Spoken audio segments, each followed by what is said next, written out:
कि वैदिक आर्यों और सिंधु घाटी सभ्यता के लोगों की संस्कृति के बीच का अंतर बताएंगे। ठीक है, ये दोनों दोनों सभ्यता के बीच जो जो संस्कृति के बीच जो जो अंतर था, इस टॉपिक को हम पूरी तरह से डिटेल्स में समझेंगे। चलिए हम आगे बढ़ते हैं।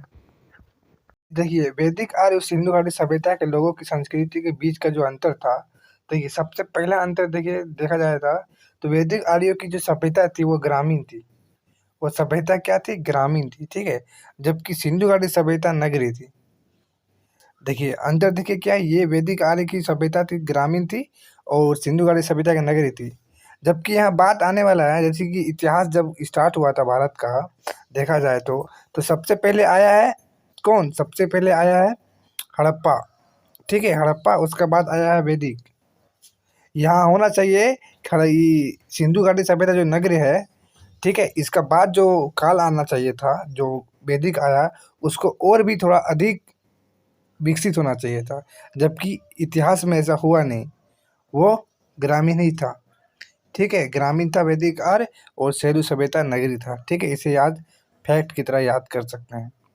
चलिए दूसरा पॉइंट में आते हैं। देखिए ये दोनों सभ्यता का जो दूसरा टॉपिक है, यानी दूसरा अंतर है, वैदिक आर्य स्वर्ण हुआ, चांदी हुआ, ताम्र हुआ, लोहे से प्रचलित था, ठीक है? और सेंध लोग जबकि क्या है कि पाषाण एवं कांसे से परिचित था। देखिए ये तो पुराना जमाना के लोग थे, ठीक है? पुराना थे, सबसे पहले सबसे पुराना ये, उसका बाद ये आया, ठीक है? तो देखिए वैदिक काल में देखिए सोना, चांदी, ताम्र, लोहा से प्रचलित था, लेकिन सिंधु सभ्यता लोग पाषाण और कांसे से परिचित था, लेकिन लोहे से प्रचलित नहीं था। देखिए लोहे का मतलब कि ज्ञान नहीं था। क्वेश्चन पूछ सकता है कि सिंधु घाटी सभ्यता के लोग लोहे का ज्ञान था, तो वहाँ पे नहीं था, ठीक है? देखिए फैक्ट वाले फिर बात देखिए यहाँ आने वाले हैं, ठीक है? सिंधु घाटी से पाषाण और कांसे से प्रचलित था, जबकि वैदिक आर्य सोना था, चांदी था, ताम्र था, लोहे था। फिर भी इसे ग्रामीण माना गया, ठीक है? और इसे विकसित माना गया, ठीक है? फिर भी इसे ग्रामीण माना गया और इसे विकसित माना गया। क्यों माना गया, इसका अगला जो टॉपिक आएगा उसमें बताने वाले, ठीक है? इसका अगला पॉइंट देखते हैं।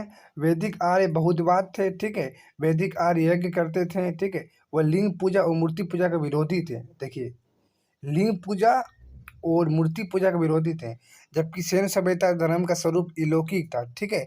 जो संसार से, अलौकिक का अर्थ होता है जो संसार से संबंध रखता है, ठीक है? और बहुत वैदवाद का अर्थ है कि अनेक भगवान, ठीक है? सैन्य सभ्यता लोग लिंग पूजा और मूर्ति पूजा का समर्थक थे। अब क्वेश्चन पूछ सकता है कि निम्नलिखित सभ्यता में से पूजा और मूर्ति का समर्थक कौन था, ठीक है? तो कौन था? सिंधु सभ्यता था, ठीक है? जबकि वैदिक आर्य लोग मूर्ति पूजा और लिंग पूजा नहीं करते थे। देखिए तीसरा पॉइंट में देखते हैं, तीसरा पॉइंट क्या है? देखिए ऋग्वेदिक आर्य पालतू पशु घोड़ा था। कौन था? घोड़ा था, ठीक है?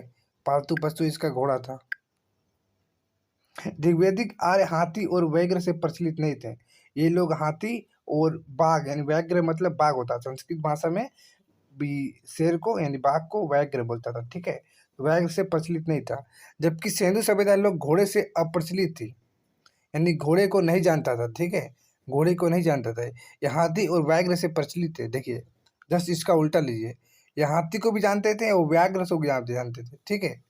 जबकि इसके बाद जो आने वाला जो वैदिक आर्य लोग है, इस पहले कौन आया? पहले तो ये आया, उसके बाद ये आया, यानी कि जो इसमें होना चाहिए, मतलब बाघ इसमें है, इसमें नहीं है, ठीक है? हाथी इसमें है, इसमें नहीं है, जबकि ये इसके बाद आया है, ठीक है? वैदिक काल से पहले कौन था? तो कौन था? तो हड़प्पा सभ्यता था। उसके बाद में जी आया ये वैदिक काल, यानी कि इसको भी यहाँ भी होना चाहिए, पर इतिहास कुछ उल्टा ही यहाँ पे है, ठीक है? चलिए आगे बढ़ते हैं, समझते हैं अगला पॉइंट क्या है इसका।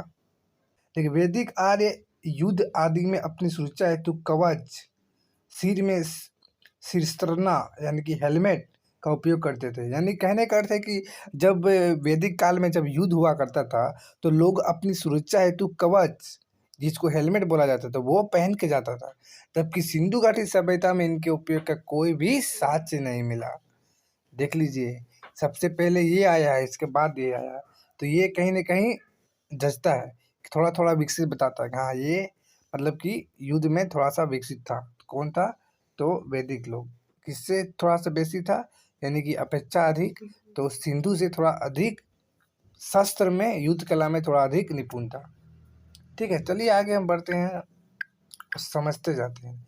वैदिक आर्य की शिक्षा प्रणाली मौखिक थी, यानी कि मुंह से बोल के जो शिक्षा होती थी वो मतलब मौखिक हुआ। ठीक है, सिंधु सभ्यता के लोग का अपनी एक चित्रात्मक लिपि थी। देख लीजिए, यहाँ भी अब फैक्ट वाला बात आया। सबसे पहला काल हड़प्पा का, उसके बाद वैदिक काल का। ठीक है, जबकि सबसे अधिक विकसित वैदिक काल और ग्रामीण मुख से बोला जाता था। देखिए, ये हमारा दोनों संस्कृति का जो सीरीज चल रहा है उसका आखिरी पॉइंट है। वैदिक आर्यों का समाज परिवार पर आधारित था। ठीक है, वैदिक आर्यों का समाज परिवार पर आधारित था। परिवार का पितृ यानी कि सतमात्मक था। ठीक है, पितृ यानी कि पितृ क्या था? सतमात्मक। सतमात्मक का अर्थ हुआ, पितृसात्मक का अर्थ हुआ का कि पुरुष संबंध। ठीक है, इसका प्रधान कौन है? परिवार में पुरुष है।